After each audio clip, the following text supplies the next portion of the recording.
qui est intéressant, c'est qu'au final, le monde Haredi a pris peut-être un peu plus de temps avant d'appliquer les mesures, mais les a gardées plus longtemps.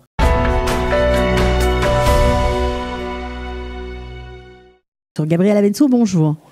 Bonjour Cathy.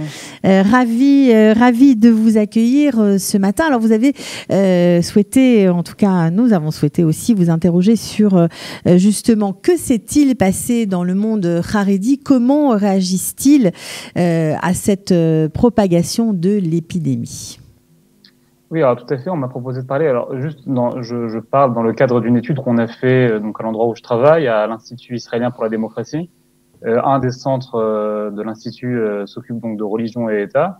Et dans ce cadre-là, on a fait en fait un rapport en temps réel qu'on a publié juste après Pessah sur sur les réactions du monde juif en général au coronavirus, à la crise que cela a provoqué.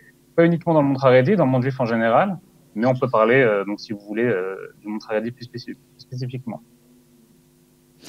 Alors, oui, alors justement, du monde Haredi plus spécifiquement, ça nous intéresse évidemment parce qu'on a beaucoup, critiqué les agissements de cette communauté et parfois certains ont mal compris leur attitude. Oui, alors tout à fait.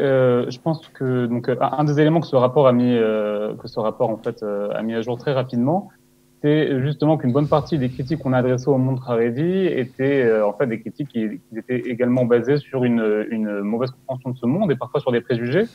Nous, dans le rapport, on a divisé le monde Haredi en 4 groupes parce qu'au final, le monde Haredi n'est pas un monde homogène. Il y a de la diversité. Les Haredim, si on parle juste du monde israélien, parce qu'on pourrait aussi parler du monde Haredi en dehors d'Israël, les Haredim liés, on va dire, au mouvement chasse, ou les Haredim lituaniens, les Haredim chassidiques, etc., ont chacun leurs dirigeants et leur façon donc de faire les choses. Dans l'ensemble, ce qu'on peut dire, c'est qu'en réalité, contrairement à l'idée reçue, la majorité des Haredim ont, oui, suivi les directives du gouvernement lorsque celles-ci sont arrivées à eux à temps. Là, en fait, on touche déjà à un problème, à savoir qu'il y a eu des problèmes au niveau de la communication au début de la crise. Donc, le monde Haredi a ses propres médias, a ses propres journaux, et l'information n'est pas passée tout de suite là-bas. On remarque une différence, c'est-à-dire que plus il s'agit de groupes qu'on peut qualifier de groupes Haredim israéliens, c'est-à-dire des groupes qui font partie du monde de la société israélienne, plus la mise en place des directives était rapide. Par exemple, à ce niveau-là, on peut rappeler que au niveau donc des rabbins qui sont liés au mouvement chasse, les décisions ont été très rapides et très claires. Le grand rabbin d'Israël, le Rav Yitzhak Yosef, s'est prononcé très rapidement pour la fermeture des synagogues, la fermeture des yeshivot. Pareil pour son frère, le Rav David Yosef, qui dirige les institutions, les kolélim, les yeshivot affiliés au mouvement. Et à l'inverse, on remarque que plus il s'agit de groupes, on va dire de groupes séparatistes, comme la Haïda Haredite, comme donc des groupes qui sont généralement anti-sionistes, etc., plus les directives ont pris du temps à arriver là-bas. Mais là aussi, malgré tout, elles ont été rapidement suivies lorsqu'elles ont été comprises. Lorsque la situation des communautés Haredites en dehors d'Israël, notamment aux États-Unis, s'est dégradée, ces nouvelles-là sont arrivées à eux et donc des mesures ont été mises en place. Ce qui est intéressant, c'est qu'au final, le monde Haredi a pris peut-être un peu plus de temps avant d'appliquer les mesures, mais les a gardées plus longtemps. Et lorsque le déconfinement a commencé en Israël, on a eu des écrits donc de rabbinim Haredim qui ont appelé à se montrer plus mahmir, donc à se montrer plus strict que le reste de la société et à continuer à fermer les shivot, à continuer à prier à la maison, etc. On remarque déjà que là, donc en Israël, on a de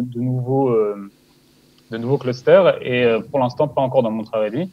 Et c'est peut-être lié aussi à ces pratiques plus strictes qui ont été appliquées après le déconfinement.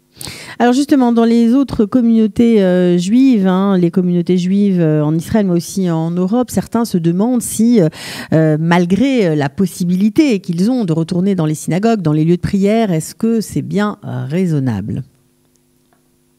Alors, je ne suis pas médecin, donc c'est pas moi qui va répondre à la question. Mais ce qu'on peut lui dire, c'est qu'on a eu des réactions très différentes, donc tant au niveau de quand faut-il fermer les synagogues, que maintenant, avec la deuxième facette de cette question-là, à savoir quand faut-il les réouvrir. Et on peut séparer ces réactions. En fait, si on les analyse, on remarque que le discours varie beaucoup. C'est-à-dire qu'on va avoir des communautés juives qui vont mettre l'accent sur le fait, sur ce qu'on peut appeler une citoyenneté responsable.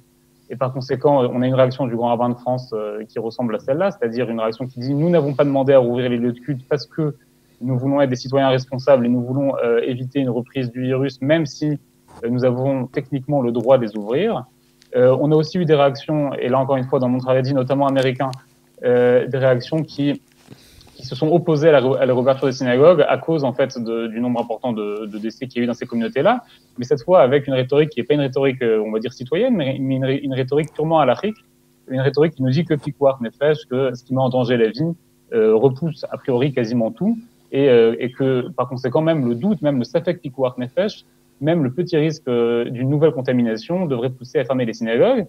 Ce qu'on a vu aussi, c'est peut-être la dernière réaction qui a été souvent la plus commentée et la plus qu'on a vue à la télé, à la radio, etc., mais qui est la plus mineure, c'est des groupes, des tout petits groupes, peut-être presque des sectes en Israël, qui sont violemment antisionistes et qui ont développé une rhétorique qui dit que l'État veut détruire le monde juif, veut détruire les mitzvot, etc., et qu'il faut donc les réouvrir coûte que coûte pour ne pas se plier aux règles de l'État. Mais ça, c'est vraiment des groupes extrémistes et minoritaires, et je pense qu'on leur a donné beaucoup trop de visibilité par rapport à ce qui s'est vraiment passé au sein du monde haredi. Ouais, en général, ils ont suivi les directives dès qu'ils y ont eu accès. Exactement. Ok. Mais en tout cas, Gabriel Abensour, merci beaucoup d'avoir participé ce matin à notre émission. Nous vous retrouverons probablement un petit peu plus tard. Merci beaucoup et à très bientôt. Avec plaisir, au revoir. Voilà. Retrouvez du dimanche au vendredi notre live quotidien spécial coronavirus. 3 heures de direct ininterrompu de 8h à 11h. Pour tout savoir sur l'actualité du virus en Israël, mené par Daniel Haïk, Olivier Granillic et Cathy Chouproun. Le live Studio Qualitas, c'est tous les jours en direct, puis en replay sur Facebook, YouTube ou sur notre application et sur le site studioqualita.com.